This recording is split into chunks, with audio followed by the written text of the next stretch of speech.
Welcome to Mantis, where we dive deep into Bitcoin cycles, market structure, and long-term accumulation strategies.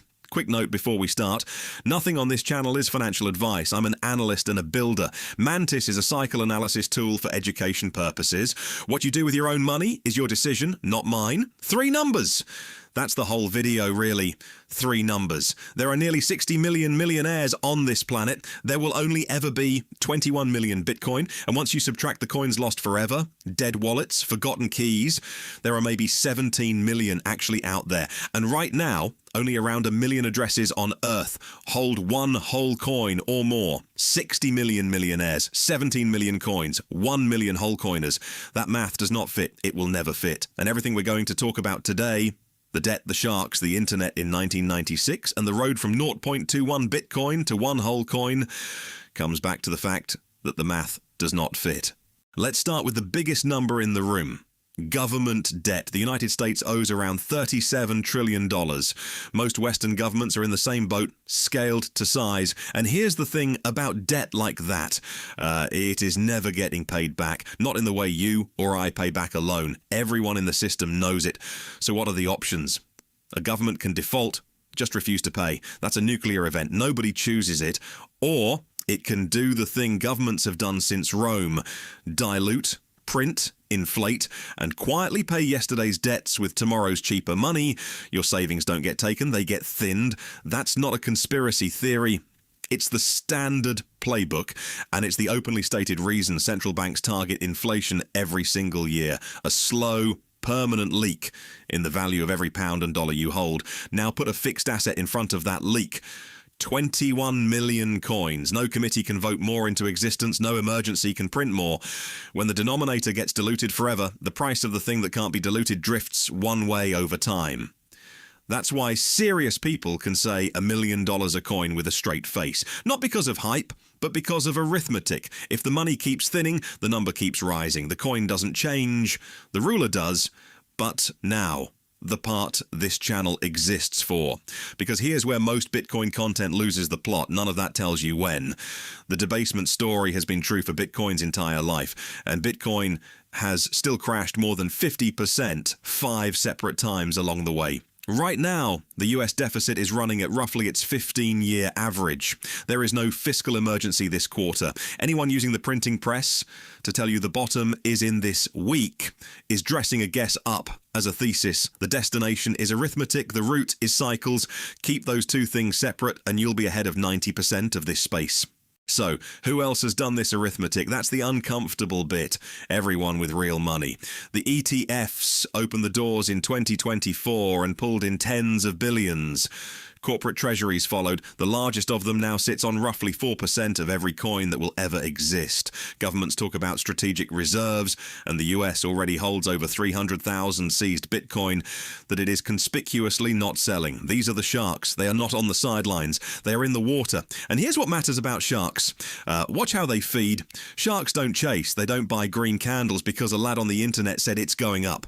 They wait. They let the market flush, let the leveraged tourists get liquidated, let the doom headlines print, and then they take the other side of the panic in size at the lows. Patient size buyers do not put in shallow bottoms, and they want the flush because the flush is where the whole coins change hands cheap, which leaves the little guy with exactly 2 options. Option 1.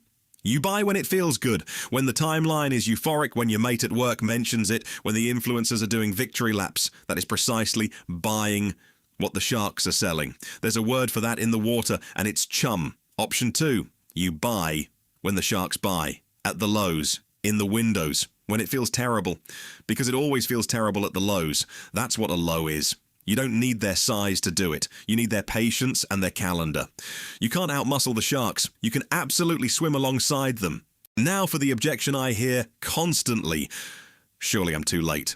Bitcoin's been around for years. Let me take you back to 1996. The internet existed. The believers said it would change everything. Shopping, news, mail, money, all of it. And most people looked at a screeching dial-up modem and a web page that took a minute to load and concluded it was a toy. Then came the crash. In 2000, the internet index fell nearly 80%. The newspapers wrote the obituary. We told you it was a fad.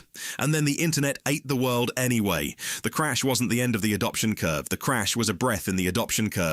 They all look like this: a wave up, a brutal flush, a higher floor again and again. While the underlying adoption grinds on regardless, here's the sharpened version for Bitcoin. Because you're not early to the technology, that ship sailed. You're early to something else. The monetization curve, money itself is still in the process of adopting Bitcoin. ETFs 2024, corporate treasuries 25, 26, sovereigns. The conversation is happening right now in public on that curve, the one that actually sets the price over decades. We are somewhere around dial-up. One more thing about 1996, and it's the most important sentence in this video. Plenty of people were completely right about the internet in 1996 and still lost everything in 2000. Right destination, no route. They bought the euphoria, got flushed in the crash, and sold the bottom of the very revolution they'd correctly predicted. Belief is not a strategy. The destination without the route is how believers go broke. Which brings us back to the journey this channel is actually on.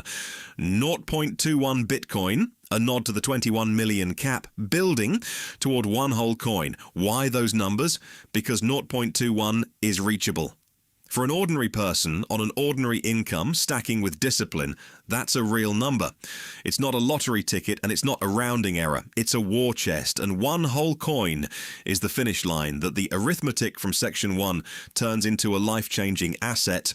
One coin out of 17 million real ones on a planet with 60 million millionaires. That's the entire pitch. The math does not fit.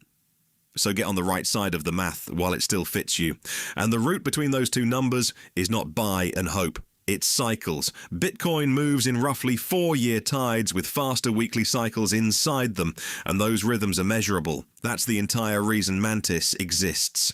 Buy the cycle lows the sharks buy, let the swing strategies roll, gains back into the stack. Compound the war chest across cycles instead of donating it to the euphoria. And because talk is cheap in this game, the calendar is public. Pinned to our X profile right now. The June weekly cycle low. Called, confirmed at 57.8k ahead of us.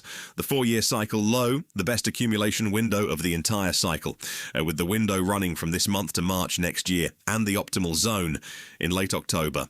And the deal is printed right underneath. If that window comes and goes without the low, the model was wrong, and you'll watch it be wrong in public. Nobody else offers you that sentence. That's the difference between a calendar and a hope.